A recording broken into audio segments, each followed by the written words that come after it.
Cattle ranching, an industry that has been in the United States since the early 1800s. A life that for many people is fastly fading away. It's the family tradition, a way of life most ranchers have been born into.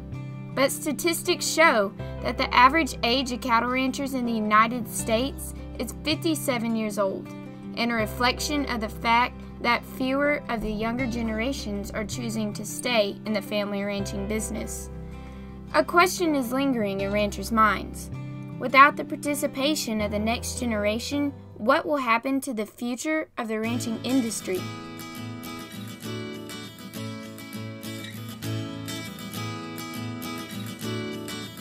I've been in the cattle business pretty much my whole life, but on my own for 36 years. When I was at a young age, my mom and dad gave me several young heifers, and of course I've accumulated a few at a very young age. Well, I got my first cow in 1960. I was 8 years old, so I've been fooling with it that long. Oh, it's just something I grew up wanting to do, and I had a grandmother that died of leukemia, and she had some insurance money, so they bought my brother and I a cow with it. She was a Holstein cross cow, got me an ear tag. She was number 30. I'll never forget it. What many people may not understand about the American rancher is that while the ultimate goal is to have a profitable operation, there's a lot of other benefits to the ranching industry in addition to the profit made. These more unseen benefits play a big part of why ranchers have a love for what they do. There's nothing like capturing your horse at daylight and going out there. And when I was a kid, there wasn't all the tube feeders, and there wasn't the thumpers, and there wasn't the cross fences. You just rode to the back of the pasture and you pinned the cows, whatever it took. And we still do a lot of that. And we got 2 or 3 guys that'll go do it. We just go pin them horseback the old-fashioned way. And we enjoy it, cows enjoy it, and until somebody gets bucked off, everybody enjoys it. But it's always funny when something like that happens, as long as they don't get hurt too bad. It's hard standing in the shadow of a very famous man. The thing that I like about it is it's a good setting to raise a family, and it does teach you work ethic. It does teach you, moral character, ethics, just doing the right thing. Ranchers also love being able to have a personal relationship with nature. When you calve out those heifers and you see that little calf born and you watch it develop, if you're somewhat of an animal lover, then there is nothing like having out a group of heifers and assisting them and just doing the best you can to be stewards of what God has given you.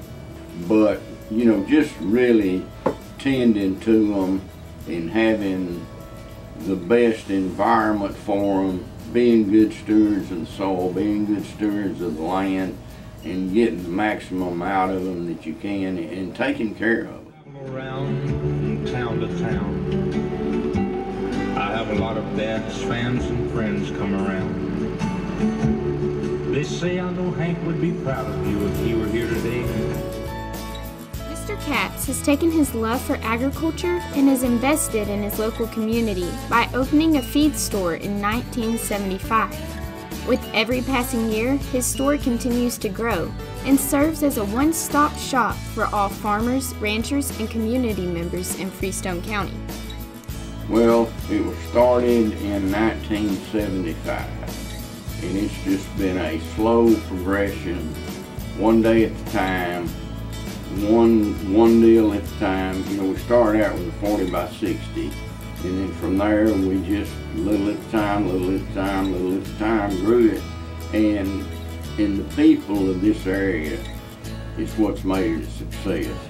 It's nothing really that we've done other than, God uniquely creates people and gives them a purpose. He gave me a business mind and a love for agriculture. So what do? You get in the feed business, because they go hand in hand. And it's nothing special about me. That's what he created me for. Every day you talk to somebody, it may be about the weeds, it may be about the cattle nutrition, it may be about my chickens not laying, just, something's wrong with my pig. It's on and on and on. And you gotta love it to do it. And I do. Ranching does have its share of many challenges and requires hard-working people who are ready to handle any problems that might come their way, any day, at any time. It's not a 9-to-5 job, as anybody that has them knows. It is, you may be getting ready to go to church and the phone rings and says, the heifers needs help. Well, you just can't go on. You gotta be there. She won't wait. It's taking some family time away, but you know that going in, and it's just the lifestyle. It's not a 40-hour-a-week job. You're on call all the time, because you never know when something's gonna happen. There's several challenges, actually probably many challenges, that as a rancher that I face. The weather is probably, I'd say, it's the number one spot, and then after that would be the financial end of it, from just being able to make a profit year in and year out. The agricultural industry can be full of challenges and stress.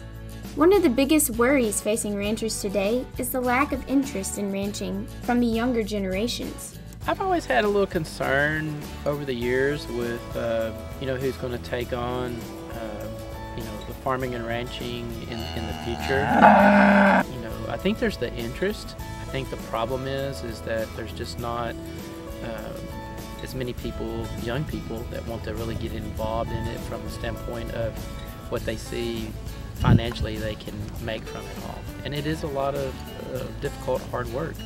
The young people that can't or won't make the commitment to the time and money that it takes to get it up and going, but those people that truly love that lifestyle will continue it on.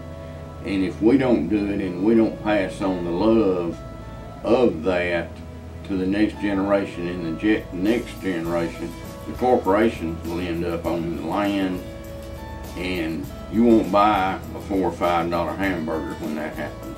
So if you can impact young people, just load them up, take them out, show them what you're doing, and there will be some of those that get it, that really understand what you're doing, and there will be some that have the love for that. It's just human nature.